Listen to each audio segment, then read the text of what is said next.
Guys? Welcome back to Read Loud and happy Wednesday, hump day. We're almost through the week. Today we are going to get three more chapters in, which will be nice. We're getting through the book. So here we go, chapter 21. Butter refused to ever do anything but walk. I was nice to him. I tried hard not to smack him, even when his laziness angered me. I brought him treats and I brushed him every day, and sometimes when I rode him I dropped the reins on his neck and just let him wander around the pasture however he liked. When I stood at the corner gate and called his name, he came right to me every time, and he stood without being tied while I brushed him and put his bridle on. I knew he liked me, he really did, but he wouldn't go faster no matter what. He wouldn't run, and until he would run, I knew we'd never be able to jump. I was afraid Lady Thornton hadn't meant it when she said I could ask Mr. Grimes for help, but in the end, I decided I had to take the chance. I'm going to visit Mr. Grimes, I said at lunch one day. It was a cold day, and I was glad to be wearing one of Maggie's old sweaters. Miss Smith gave me an eye. How and why? I'll ride Butter, I said. Miss Smith stared. I do ride him quite a bit, I said. We get on well. He's a very nice pony, and he wouldn't mind taking me there. Ada, Miss Smith said, I may be negligent, but I am not blind. I'm well aware how much you ride that pony. Yes, ma'am, I said. I've told you and told you to call me Susan, she said. Your refusal to do so is starting to feel like an affront. Why do you want to visit Mr. Grimes? I just want to, I said. He's nice to me, Susan, I added. She rolled her eyes. And? She prompted me.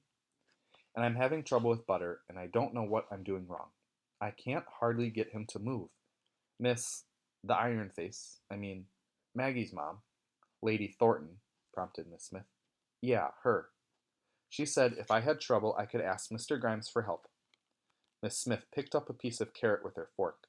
She put it into her mouth and chewed slowly. It hardly sounds like Butter, she said. When I rode him he was quite keen, and he's not gotten that much older. She picked up another piece of carrot. All right, she said, after she chewed it and swallowed. You may go. Do you remember how to get there? I nodded. It was easy. Just the two turns, plus there was a fancy fence and iron gates at the start of the drive. You couldn't miss those. Miss Smith said, If you're going to be riding out on the road, it might be better if you put a saddle on him. You could take the right stirrup off so it wouldn't bang against his side. She knew I wouldn't be able to use the right stirrup. It would hurt too much. Is his the little one? I asked. There were 3 saddles in the storage room, hung on racks and covered with cloth. 2 were the same size and 1 was smaller. Yes, Miss Smith said. I'll show you. It's all right, I said. I don't need you. She looked at me for a long time. I never know what to do for the 2 of you, she said at last. I should have gone to Jamie's school earlier. I probably should supervise you more, but you would hate it, wouldn't you? I didn't think this was the sort of question that needed an answer. I got up and scraped my plate into the trash, then filled the sink with soapy water to do the dishes. Will you at least tell me if you're having trouble? Ask if you need help? I didn't look at her. I won't need help, I said. Behind me, Miss Smith sighed. Have it your way, she said at last. The saddle was awkward, but I got it on him. I started to climb on, and the whole saddle shifted to one side. I got off, put it right, and tightened the girth again. It had gone loose. I didn't know why. The second time I climbed aboard, it stayed steady. We went through the gate and ambled down the road. The airfield no longer showed any traces of the explosion or the burned plane. Jamie said 3 people had died, but he didn't know them. In the last week, more huts had gone up at the airfield, and one big tower that no one knew what was for. Planes sat parked in rows at the far side of the runway, and one plane kept coming toward the runway, touching down for a moment and then rising into the air again, round and round in loops. Butter barely flicked an ear at it. To him, planes landing and taking off had become common as trees. Part way down the road, Butter balked and wanted to turn and go back home. I made him continue, though. He went stubborn after that, mouthing the bit and flicking his ears at me as though cursing me in some low horse language. He walked slower than ever, and I thought with longing of Jonathan's horse. A month ago I'd been thrilled with Butter, and now I wanted something more. 2 months ago I had not even seen trees. Eventually we made it to Maggie's house, and around to the stable yard. Mr. Grimes was there in the yard, rinsing a big gray horse with water from a bucket. "Hey," he said when he saw me. "Hey," I said back, suddenly feeling shy. He hadn't said I could visit. Only Maggie's mom had said that, and maybe Mr. Grimes wouldn't like it. I slid off Butter and put my right foot behind my left. Mr. Grimes looked me up and down. "Wait there," he said. He put the horse he was tending into a stall. "Now," he said, coming toward me, "explain what you are doing riding this poor animal down the road." "I wanted help," I said. "I can't make him go." "I should think not." He bent toward Butter's forefeet. "Hasn't had his feet trimmed in years, has he? Bet not since that other one died, that Miss Becky." He stalked off and came back with his hands full of metal tools. "You just hold him," he said. He cradled Butter's hoof upside down in his hand, and then, with a sort of pincher thing, he cut Butter's hoof right off. I screamed. Butter startled. Mr. Grimes straightened, dropping Butter's foot. Butter still had quite a bit of hoof left, I saw, but the cut off part lay on the cobbled yard, curved and thick and horrible looking. Mr. Grimes said, "Does it look like I'm hurting him?" It didn't. I couldn't believe it. Butter stood perfectly calm. "Ponies' hooves are like our fingernails," he said. He picked up another tool and rasped Butter's short hoof smooth. "They grow and they have to be trimmed." Miss Smith was a bear for having our fingernails trimmed. She'd trimmed them the second day we were with her, and our toenails too, and she kept on us to trim them every week, with clippers, not just nibbling off the broken bits like I was used to. It was strange, but Mr. Grimes was right. It didn't hurt. "His are so overgrown they're hurting him," Mr. Grimes continued, moving on to Butter's other front foot. "Probably hurts him to walk at all, and he couldn't really go faster, not without tripping himself. He's showing sense. This ought to make a big difference." I felt stung. I had been hurting him, and I didn't know. "Some people shouldn't own ponies," Mr. Grimes said, as though echoing my thoughts. Then he looked at me. "I don't mean you," he said. "Coming from London and being your age and all. How could you know? But that Miss Smith, she just threw the pony into the field once she'd sold Becky's hunters, and she's never looked at him again, as far as I can tell. She told me ponies could do fine just eating grass." That's true, but it's not the only thing they need. If someone gave you enough to eat but didn't keep you clean or healthy or ever show you any kind of love, how would you feel?" "I wouldn't feel hungry," I said. Mr. Grimes laughed. "Well, that's so." When he was finished, he said, "You bring him back here in 4 weeks or so I can trim him again. Usually you'd say every 6 weeks, but we'll have a bit of work to do before he's back to normal. Ordinarily, the village farrier'd do it, but he enlisted last week." I nodded, searched my head for the right words to say, and I found them. "Thank you very much, Mr. Grimes." His eyes crinkled, but he didn't smile.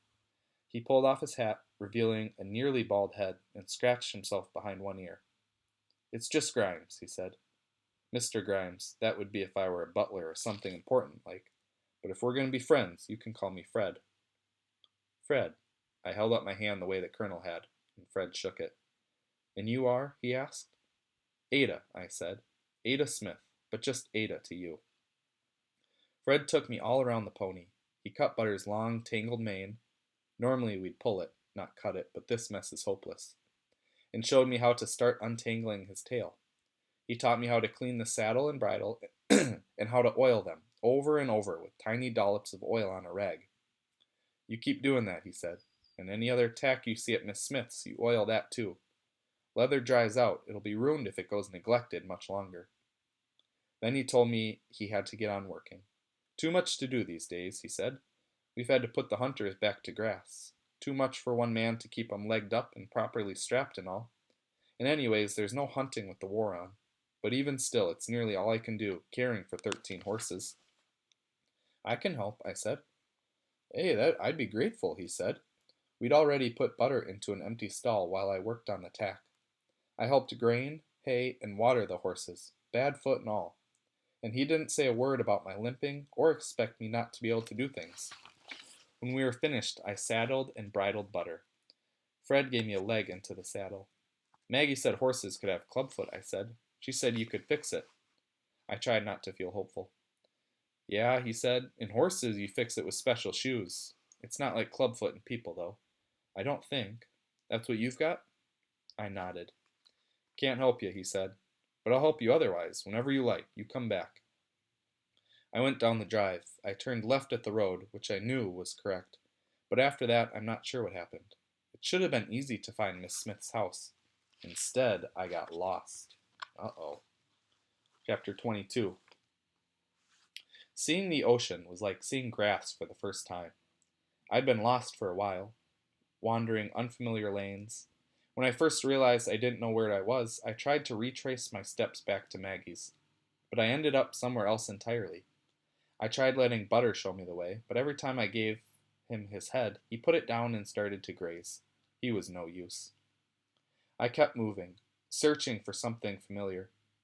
Finally, I saw a long, tall hill and climbed it, thinking perhaps I could recognize Miss Smith's house, or at least the village from above. Instead, I saw, stretched out in the distance, an endless carpet of blue and gray. Clouds floated over it, and small white things seemed to flicker on the surface of it, but mostly it was like grass, flat and broad and unchanging, except that it went on forever, farther out than I could see. It made me feel lost and shivery looking at it.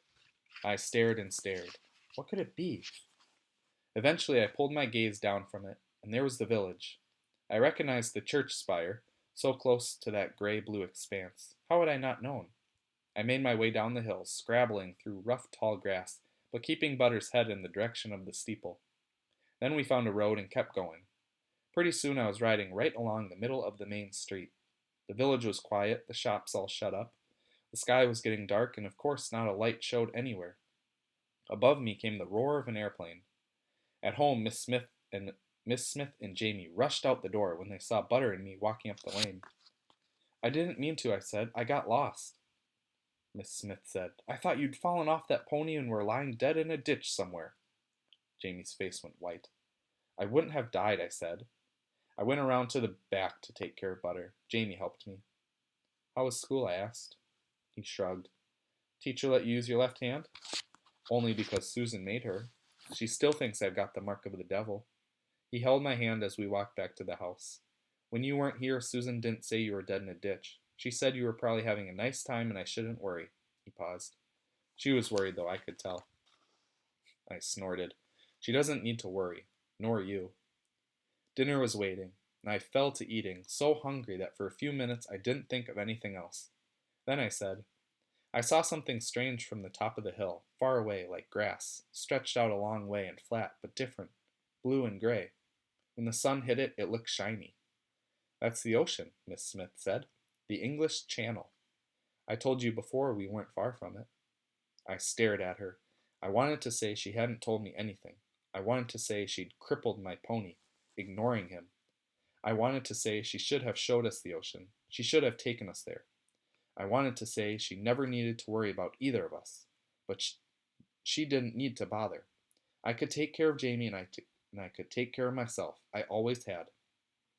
I wanted to say a lot of things, but, as usual, I didn't have the words for the thoughts inside my head. I dropped my head and went back to eating. Did Grimes help you? Miss Smith asked. Yes, I said rudely through a mouthful of food. Why wouldn't Butter trot? I swallowed, took a deep breath, and said, Because you crippled him. Miss Smith looked up sharp. Explain. I didn't want to talk, but eventually she got the whole story out of me. She sighed. Well, I am sorry. It was ignorance, not deliberate abuse, but that's never an excuse, is it? She reached out to pat my arm, but I jerked away. I understand why you're angry with me. I would be angry too. After dinner, she marched me out to the pasture. She made me show her what Butter's feet looked like now and tell her how they had been. She made me tell her what else Grimes had taught me, and then she went into the storage room and looked at all the tack.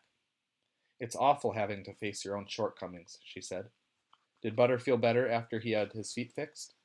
They're not fixed, I said. They won't be fixed for weeks and weeks, and I don't know how he felt. I got lost. She nodded. He must have been scared and angry. Of course not, I said, though I had been, at least until I'd seen the sea. Of course I wasn't scared. Angry?